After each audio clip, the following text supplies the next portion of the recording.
כן. היום אנחנו נפגשים ב-Learn Yiddish Online, בזום, בפגישה מספר 135.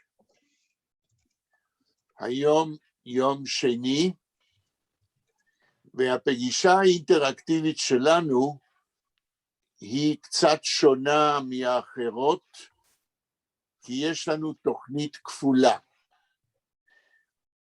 עד 5:55 אנחנו בזום שלנו, וב-7 כולכם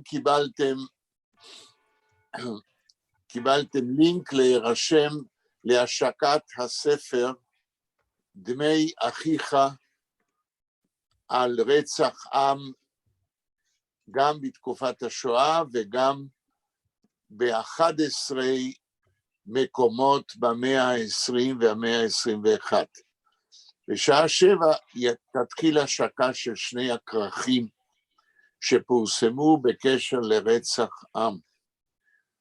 הכרך הראשון הוא על יצחק כצנלסון מגטו ורשה, והכרך השני עוסק ב-11 מקרים של רצח עם במאה ה-20 ובמאה ה-21.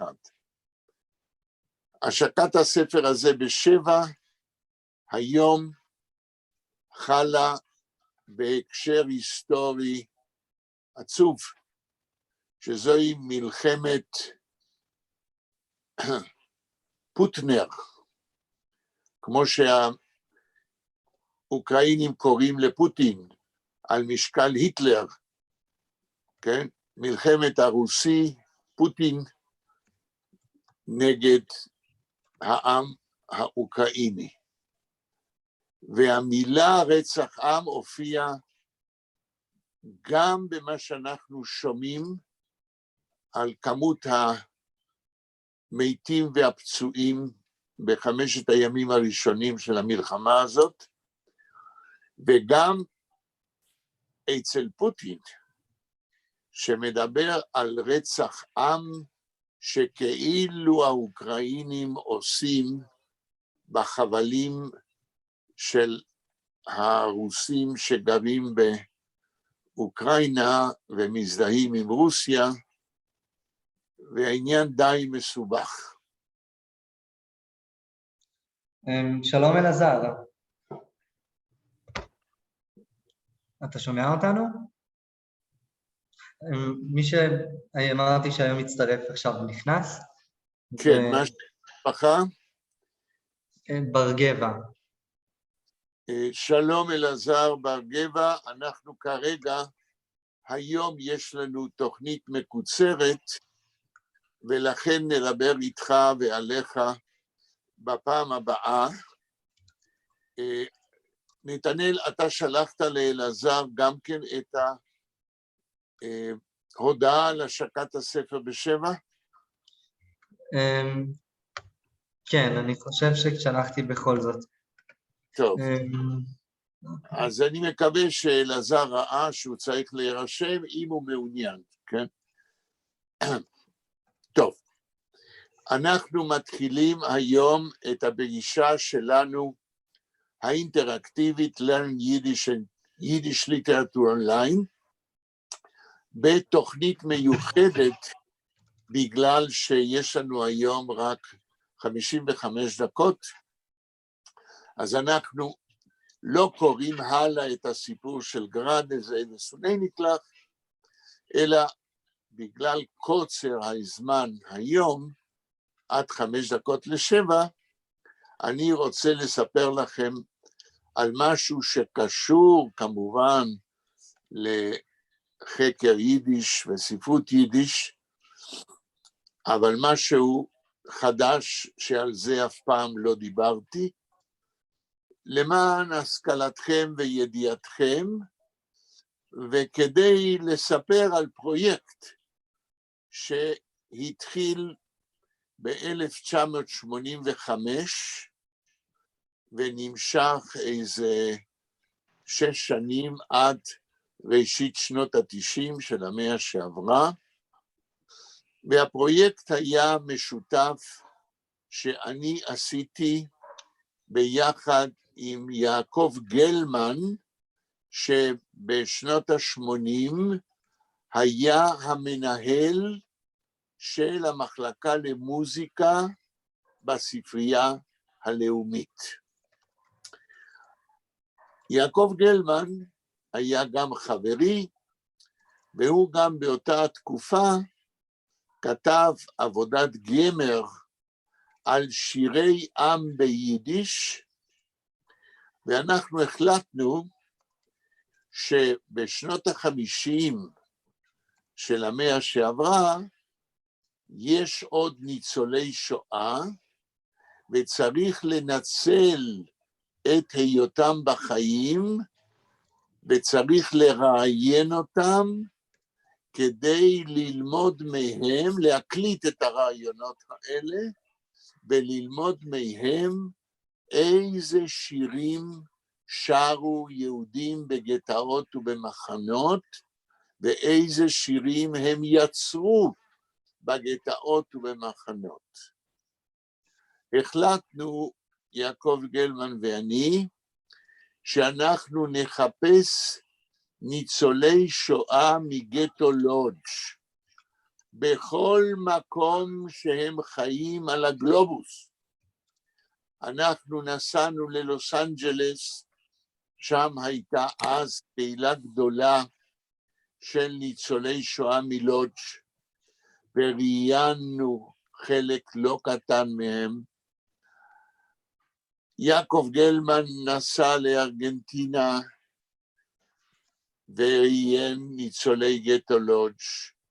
אנחנו נסענו שבועיים, נדמה לי, לבית לוחמי הגטאות בצפון, ובשיתוף עם בית לוחמי הגטאות, שהעמידו, בית לוחמי הגטאות העמיד לרשותנו את החדרים שלהם, ובמשך שבועיים גרנו בנהריה, ובאנו כל בוקר לבית לוחמי גטאות, זימנו לפי רשימות ניצולי שואה מגטו לודג' שחיו בצפון, וראיינו. פה בירושלים, באמצעות הספרייה הלאומית, ראיינו 10 ניצולי שואה בסביבה. בסך הכל הספקנו לראיין במשך תקופה לא קצרה 150 ניצולי שואה, והקלטנו את הרעיונות האלה. ברעיונות האלה היו 2 אלמנטים של תיעוד בעל פה. כל ניצול שגר אחרי המלחמה, נתנו לו לספר על הביוגרפיה שלו מהגטו בלודג', וביקשנו שאם הוא זוכר, מה הם השירים שהוא זוכר שהיו שרים בגטו. 150 קלטות זה אוצר בלום, זה אוצר גדול, אבל לצערי לא הספקנו לאבד את החומר בגלל 2 סיבות. יעקב גלמן בסביבות סוף שנות ה-90 ירד מן הארץ וחזר לארגנטינה, עזב פה בירושלים אישה, 3 ילדים, ומשרה של מנהל מחלקת המוזיקה בספרייה הלאומית. אני לא אכנס לסיבות, אבל העובדה היא שהפרויקט שלנו התפצל. אצלי נשארו הקלטות, 150 הקלטות, ועם יעקב ניסינו להמשיך את הפרויקט. אפשר להשתיק? כאשר ב-1993 אני ביקרתי בארגנטינה במשך חודשיים, הבאתי קלטות לבואנוס איירס, חיינו שם עם טובה אשתי חודשיים, ניסינו להמשיך לעבוד, אבל זה לא כל כך צלח, ניסינו משהו. בסיכום, כיום, אפילו היום, אני החלטתי ש150 הקלטות האלה יימסרו למחלקת המוזיקה של הספרייה הלאומית. מנהלת מחלקת המוזיקה כיום היא דוקטור גילה פלם, ששמה הולך לפניה. היא מנהלת את המחלקה הזאת כבר איזה 30 שנה, והיא עשתה גדולות ברישום חומר פולקלורי של שירי עם ושל חומר מוזיקלי ביידיש. והיא אמרה לי היום שביום חמישי הקרוב היא תבוא להר הצופים ואנחנו נמסור לה 3 ארגזים עם קלטות של הרעיונות שעשיתי ביחד עם יעקב גלמן בלוס אנג'לס, בירושלים ובבית לוחמי הגטאות, והיא התחייבה שהם יעשו דיגיטציה של כל ההקלטות האלה, והיא יודעת לעשות את זה יפה. דוקטור גילה פלם כתבה דוקטורט על שירים שנוצרו בגטו לודג', כן? נדמה לי שאביה היה אחד מניצולי גטו לודג'. ככה שזה מאוד טבעי שהיא כמומחית לגטו לודג' תמשיך לטפל ולפתח את המחקר שיעקב גלמן ואנוכי עשינו במחצית השנייה של שנות ה-80, בראשית שנות ה-90 במאה שעברה. וככה יש רציפות במחקר גם לדורות הבאים. עוד יותר, דוקטור גילה פלם, כשעדיין לא הייתה דוקטור, אלא כשהיא כתבה את הדוקטורט ושהתה בלוס אנג'לס תוך כתיבת הדוקטורט, היא השתתפה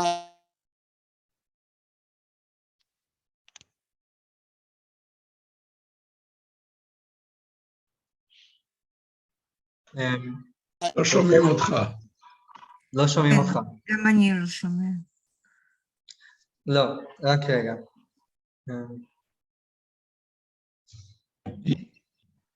לא שומעים אותך, רק רגע. היא השתתפה ופה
עדיין לא שומעים אותך, פרופסור.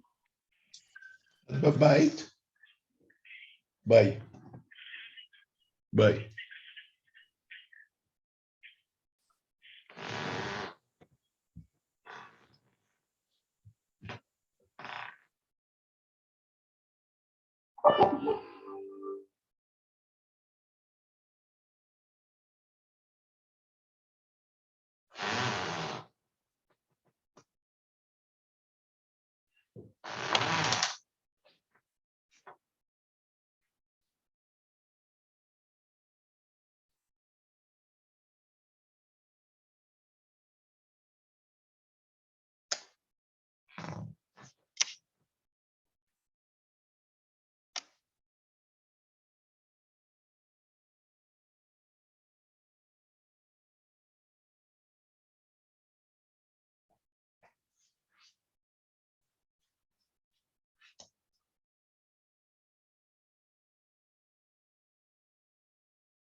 היי שלמה, מה נשמע? בסדר הכל גמור. בסדר. אז, אתה יודע מה זה בפולין באוקראינה? מה? את יודעת מה זה עכשיו באוקראינה גם בפולין? אני מרגיש לא קל פטריוטיזם. אמא שלי מאוקראינה. נכון. לבוב. בלבוב. זה כן. מצוין, עכשיו זה מצוין. נעים מאוד זה בלבוב. עכשיו. אבל זה... כשהיא הייתה שם זה היה פולין. כן, כן. אני חייתי הרבה זמן בלבוב. זה... באמת, זה כמו קרקוב. כמו קרקוב, זה נעים... אבל זה עכשיו, זה יש בעיה. זה לא טוב. גם. היא הייתה, אני לא יודע בדיוק הסדר, אבל היא הייתה גם בלבוב וגם בסטניסלבוב. כן. אבל היא לא דיברה אוקראינית. היא למדה אוקראינית בבית ספר, בתור שפה זרה.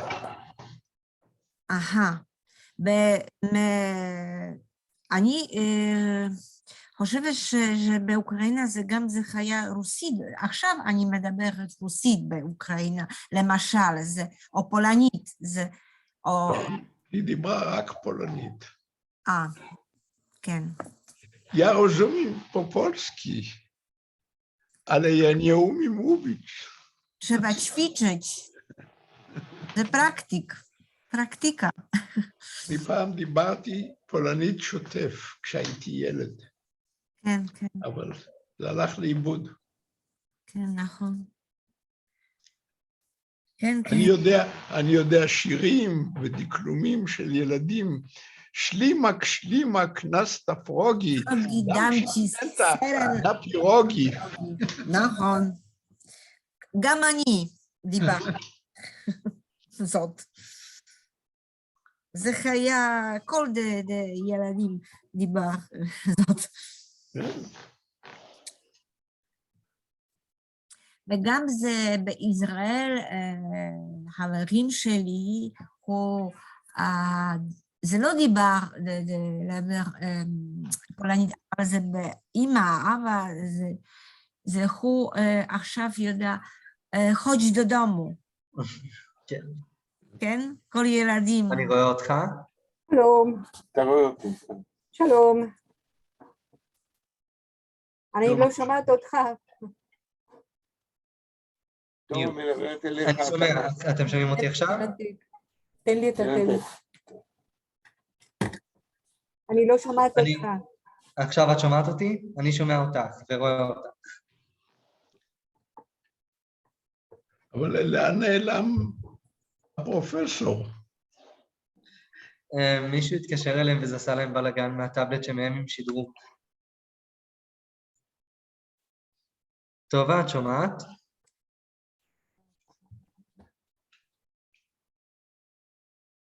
עכשיו? אני שומע אותך. את נשמעת בסדר גמור. שלום שלמה. ושלום אנה. אין לנו הרבה זמן, טוב, תני לי להמשיך. תודה. שלום, שלום, אני שומע. להתראות. אתה יכול לשבת כן. יחיאל, אבל זה על המחשב ואתה צריך לסובב את הכיסא. אני צריך להיות מול המחשב. רצוי. טוב, תעברי, נו. רגע, תגידי לי, טוב. שנייה.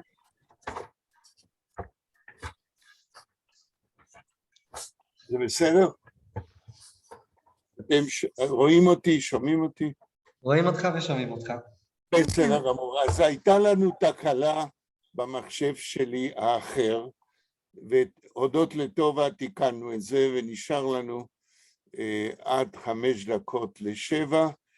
ושלום אנה, ואני הייתי באמצע דיבור, שהיום בבוקר אני סיכמתי עם דוקטור גילה פלם, מנהלת המחלקה למוזיקה בספרייה הלאומית, שביום חמישי השבוע היא תבוא להר הצופים, ואנחנו נמסור לה 150 קלטות, שיעקב גלמן, שהיה מנהל קודם של המחלקה למוזיקה בספרייה הלאומית, ואנוכי, התחלנו פרויקט גדול של רעיון לניצולי שואה מגטו לודג', ובמשך כ6 שנים, במחצית השנייה של שנות ה-80 וראשית שנות ה-90 של המאה שעברה, ראיינו ב3-4 מקומות שונים בארץ ובעולם. אוי לא, אוי לא, רגע, הוא מתחיל לדבר. מקווה שהוא לא. כן, ראיינו כ150 ניצולי שואה. הקלטות האלה יימסרו ביום חמישי זה למחלקה למוזיקה של הספרייה הלאומית, והם יעשו דיגיטציה של כל הרעיונות האלה. מה שמעתי להגיד גם שגילה פלם השתתפה בלוס אנג'לס, כשאנוכי ויעקב גלמן נסענו במיוחד לניצולי שואה מגטו לודג' בלוס אנג'לס, היא גם כן השתתפה ברעיונות האלה. ככה שהמחקר הזה שהתחלנו עם יעקב גלמן, הוא יימשך במחלקה למוזיקה בדורות הבאים, והבטחנו את המשך המחקר הזה. בזמנו, כן, גילינו כמה וכמה שירים נולדו בגטו בלודג', שירים שאנשים חיברו בגטו. דוקטור גילה פלם כתבה דוקטורט והוציאה ספר על השירים בגטו לודג', אבל אנחנו הלכנו הרבה יותר רחוק, ואנחנו הקלטנו הרבה יותר אינפורמנטים, אנשים, ויש מקום להרחיב את המחקר הזה.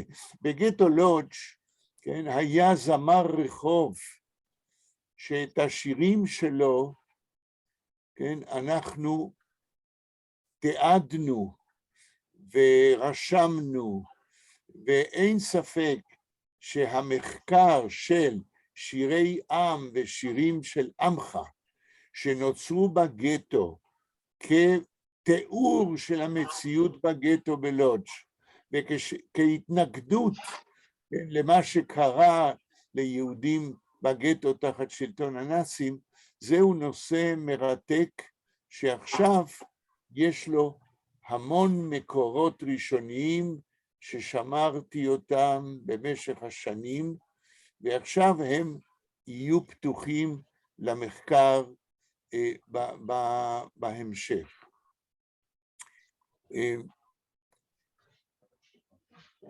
אם יש שאלות או קומנטרים למה שנאמר עד עכשיו, בבקשה. כן. שלמה, נתנאל. כן. דניאל, אנה. לא, לא. אפשר לשמוע את אחד השירים, למשל את זמר הרחוב הזה? כן, האמת שלמה שאני לא התכוננתי לדבר, והטקסטים האלה הם בתוך הקלטות, כן? שרק עכשיו צריכים להעביר אותם דיגיטציה, כדי שאפשר יהיה לשמוע.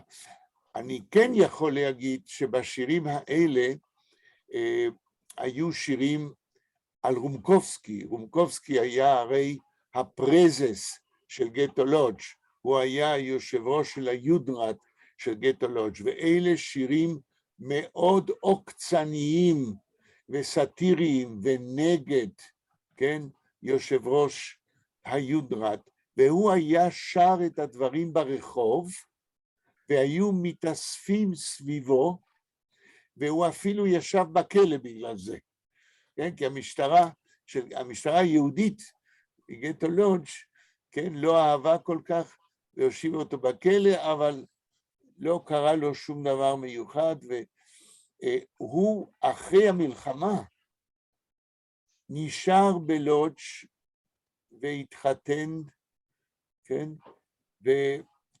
ואפילו יש קלטת, אני מכיוון שלא התכוננתי, לא רשמתי לי את השמות, יש קלטת של זמרת ידועה של שירי יידיש הוציאה עם שירים שלו.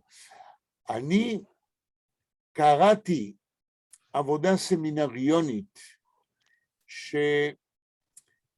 שניצול גטו לודג' כתב לפרופסור שמרוק,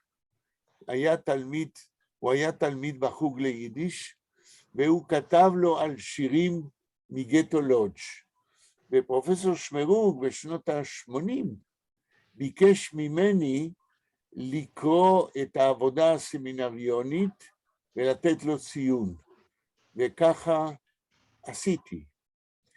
אין ספק שהתחום הזה של שירי עם שנוצרו בגטאות ובמחנות, זהו תחום רחב, מרתק, שכמעט ולא נחקר כמו שצריך. חוץ מגילה פלם, מדוקטור גילה פלם, שהוציאה ספר שלם, כן? אין מחקרים על הדברים האלה, וביום חמישי זה, המחלקה למוזיקה תתאשר ב-150 קלטות. והקלטות האלה שאנחנו ראיינו את ניצולי השואה, אז עשינו שאלון, ניסחנו שאלון, אבל מהר מאוד, כאשר התחלתי לראיין את הניצולים, הבנתי שאם אני רוצה לקבל מהם אינפורמציה. אל תשכחו שאלה רעיונות של המחצית השנייה של שנות ה-80 וראשית שנות ה-90. זאת אומרת, עשרות שנים אחרי שנגמרה המלחמה. אז אני הבנתי מהר מאוד שקודם אני צריך כמראיין מקצועי שעושה את עבודתו נאמנה, אני צריך לתת למרואיין לדבר כמה שהוא רוצה, כדי להעלות אותו אחרי כל כך הרבה שנים על מסלול הזיכרונות הטראומטיים שלו מן הגטו, לתת לו לדבר, וברגע שאני חושב שהוא מבחינה נפשית כבר נמצא שם, לשאול שאלה או שתיים על שירים ששרו בגטאות. ולכן בהקלטות האלה אנחנו נתנו לאנשים לספר את תולדות חייהם בגטו. אני זוכר למשל, כאשר באנו לבית לוחמי הגטאות לראיין ניצולי שואה שגרו בצפון, בארץ. באה אלמנתו של דוב איצינגר, שהוא היה יהודי חרדי בגטו לודג', שעשה מעשה בסגנון עמנואל רינגלבלום מוורשה. הוא אסף חומר על מה שקורה בגטו. הוא הוציא 2 ז'ורנלים מחתרתיים בגטו, ובהם הוא פרסם שירים שהוא שמע ששרים בגטו. אבל הגרמנים תפסו אותו בזמן אחד הגירושים, ואשתו שלא הייתה בבית והתראיינה, היא נשארה בחיים, באה ומספרת, או ידענו, לא, היא סיפרה, שכשהיא הגיעה לבית, היא ראתה על המדרגות כתבי יד של בעלה רמוסים ודרכו עליהם, ואותו לקחו וכבר לא ראתה אותו בעולם. כשהיא באה לבית לוחמי הגטאות, היו לנו רשימות, ואנחנו זימנו אנשים, והיא הייתה אחת מהם. היא ישבה מולי במשך לפחות רבע שעה ובכתה, לא יכלה לפתוח את הפה. בכל זאת לאט לאט, כן, התחלנו להקליט מה שהיא הייתה מוכנה לספר.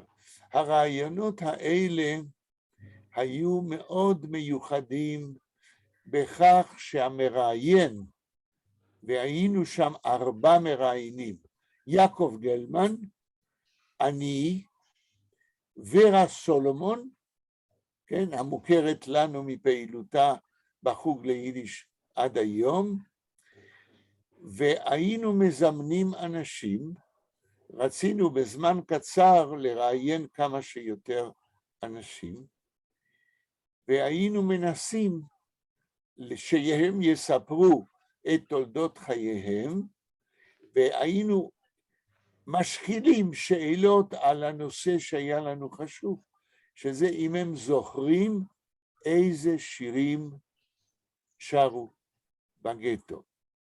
ואני מתנצל על זה שלא התכוננתי, כי כל העניין היום ממהשקה ב7 וכולי, זה שיבש לנו את התוכניות הרגילות, אבל אני אשתדל פעם אחת להביא בפניכם אחת הקלטות עם השירים האלה. בכל זאת, אם אין, אז אין. האם יש שאלות לגבי מה למדנו מהרעיונות האלה? אני יודע שאני זורק אתכם לדבר שאתם לא מכירים. שלמה, יש לך שאלה או קומנטר, משהו? לא, אני חוזר ואומר, שהייתי רוצה מאוד לשמוע את זמר העם הזה שאתה הזכרת, כן, כי,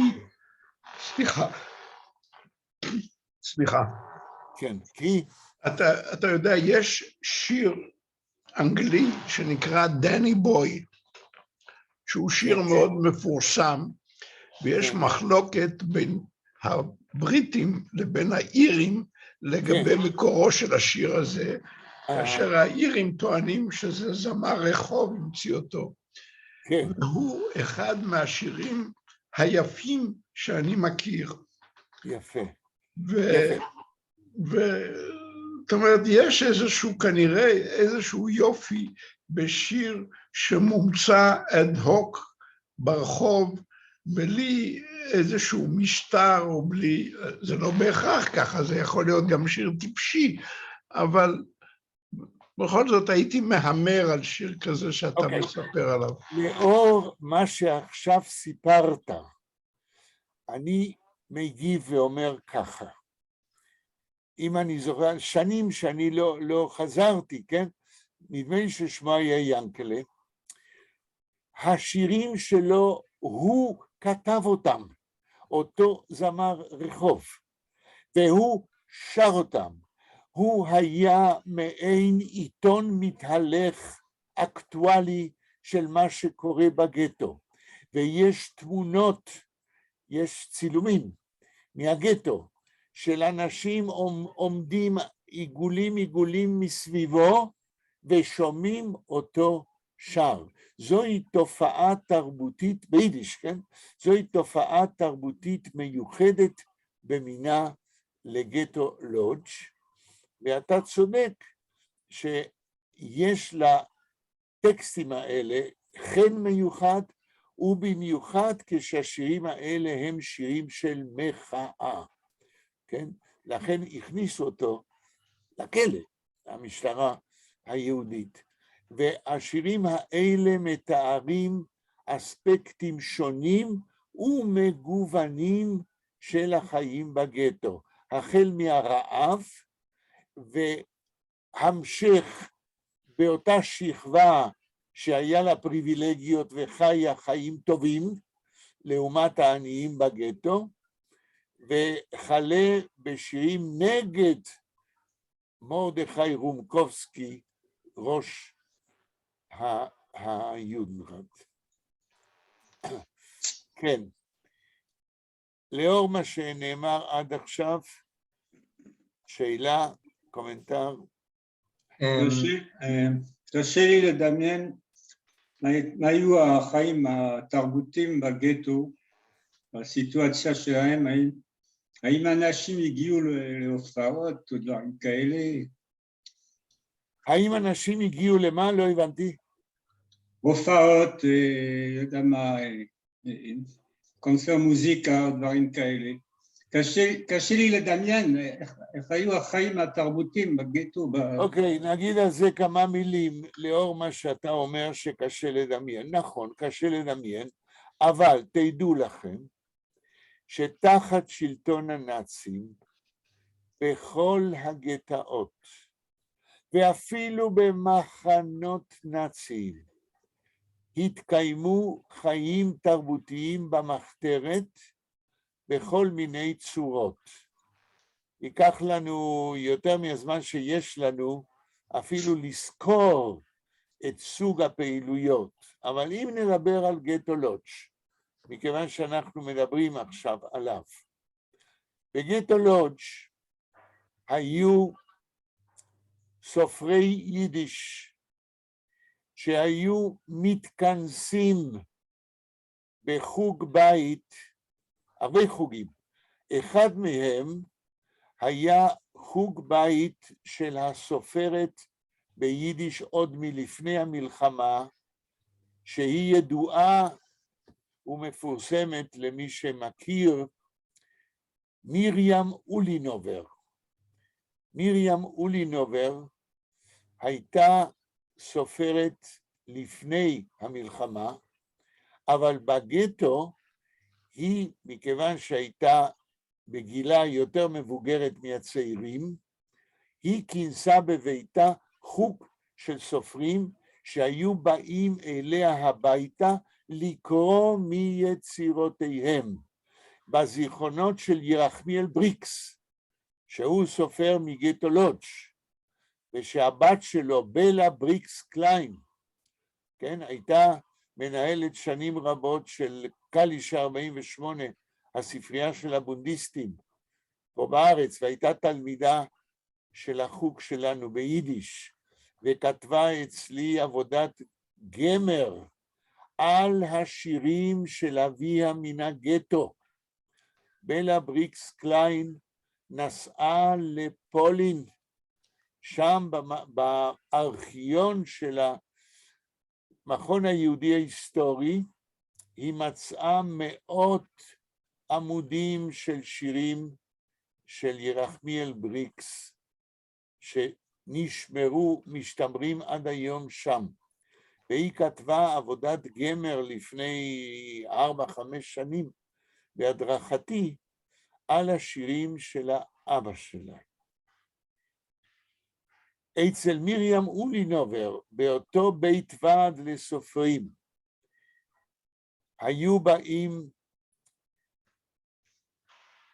סופרת שנשארה בחיים, אני מנסה, מכיוון שלא התכוננתי, אני צריך כמה דקות להיזכר, שהיא גרה בקנדה, נפטרה לפני כמה שנים,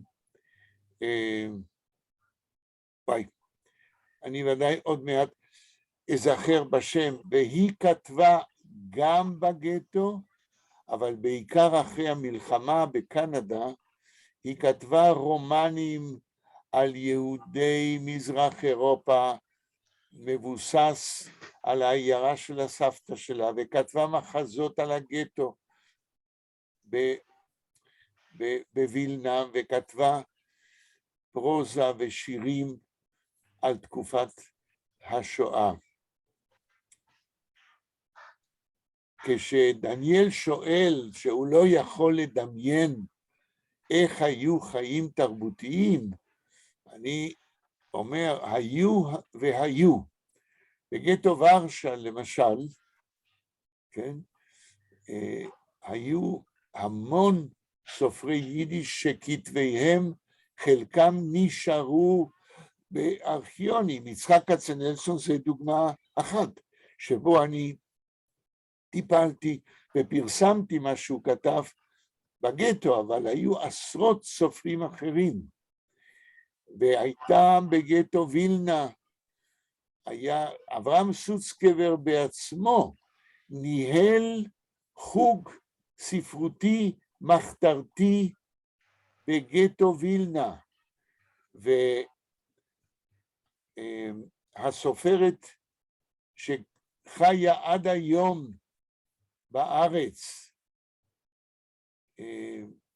רבקה בסמן בן חיים, הייתה אז צעירה בגטו וילנה, והיא השתתפה בחוג הזה של סוצקבר.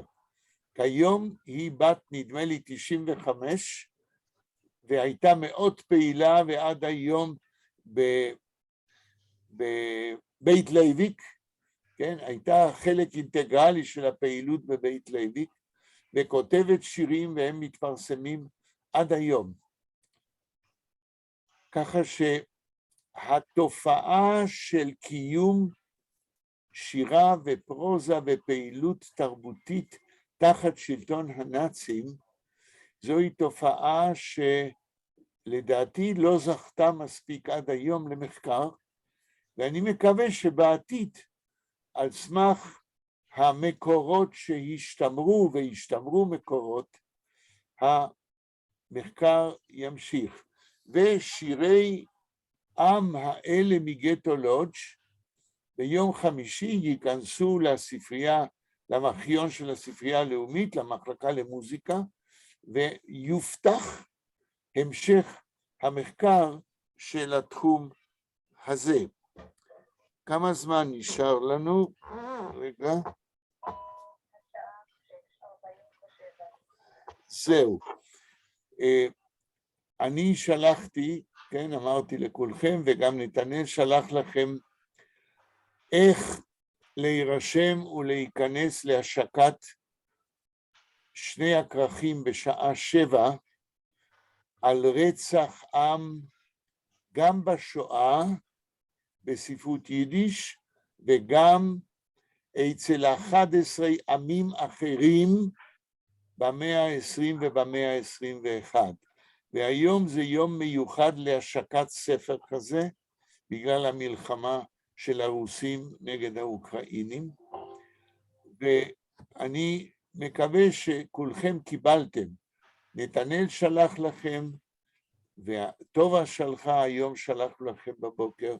אני ממליץ שאנחנו נסיים 5 דקות לפני 7 היום, ואני ממליץ שתיכנסו להשקת שני הכרכים האלה.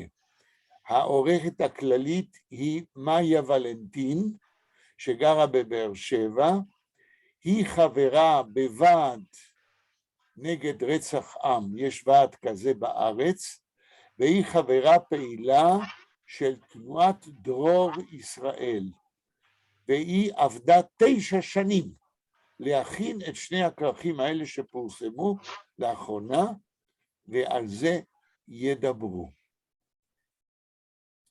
האם יש שאלות, קומנטרים? יש לנו עוד איזה 5 דקות. כן, אני ארצה לשאול, שלמה, אתה תוכל להיכנס להשקה? כן, יש לי את הקישור.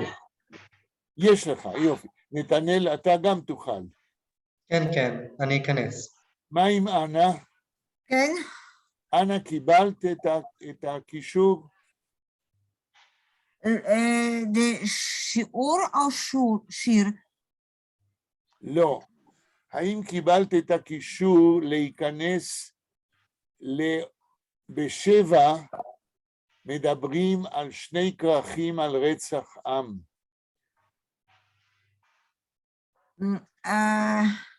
את לא יודעת על מה מדברים? כן, אני לא הבנתי. אוקיי. האם נתנאל אתה יכול לשלוח לאנה את הקישור? ב7 יש מדברים על 2 כרכים על השואה ועל רצח עם, ואנחנו מסיימים חצי שעה קודם כדי שמי שרוצה יוכל לראות מה אומרים על 2 הכרכים האלה. עם שבוע הבא, כן? היום. היום. עוד מעט, בעוד 5 דקות. כן, כן. נתנאל, אתה יכול... אני שלחתי מייל לכל כן, החבורה. כן, גם אני... עם הקישור לפייסבוק שם. אוקיי. דניאל, אתה קיבלת בסוף? אני לא רואה, אני בדקתי ולא רואה. כן, אני ראיתי. אוקיי. דניאל לא רואה אף על פי שנתנאל שלח לך עכשיו? יכול להיות שהכתובת מייל שלו לא נכונה או לא יודע מה, אבל זה לא הופיע. לא הופיע. מתי זה היה אמור להגיע? לפני 20 דקות. כן. בבוקר, לפני כמה ימים, שלחנו לך 3-4 פעמים. זה לפני כמה ימים. לא, היום, לפני חצי שעה, זה נשלח אליך. כן. טוב. אני לא רואה פה. המצטרף החדש, נתנאל, שלחת? נתנאל? אני חושב שכן. אלעזר, אתה קיבלת ממני? לא, קיבלתי. אני קיבלתי, גם אני קיבלתי. אז נתנאל, אולי תוכל לשלוח לאלעזר. אני ממליץ שתיכנסו לזה, ואני חושב שכאן אנחנו נעצור, ואנחנו ניפגש ביום חמישי, 5:45 כדי לקשקש, ובשעה 6 מקליטים. ונחזור לתוכנית הרגילה שלנו ביום חמישי, נמשיך לקרוא את הסיפור של חיים גרדה, זיידס ואייניקלח. אז אתם מוזמנים ב7, לא לפני זה, לנסות להיכנס לקישור על השקת שני הספרים על רצח עם. נתנאל, אתה סוגר את ההקלטה? כן, כן. אוקיי. אוקיי, תודה רבה. אז תודה רבה לכם. תודה רבה. להתראות ביום חמישי. טוב. להתראות.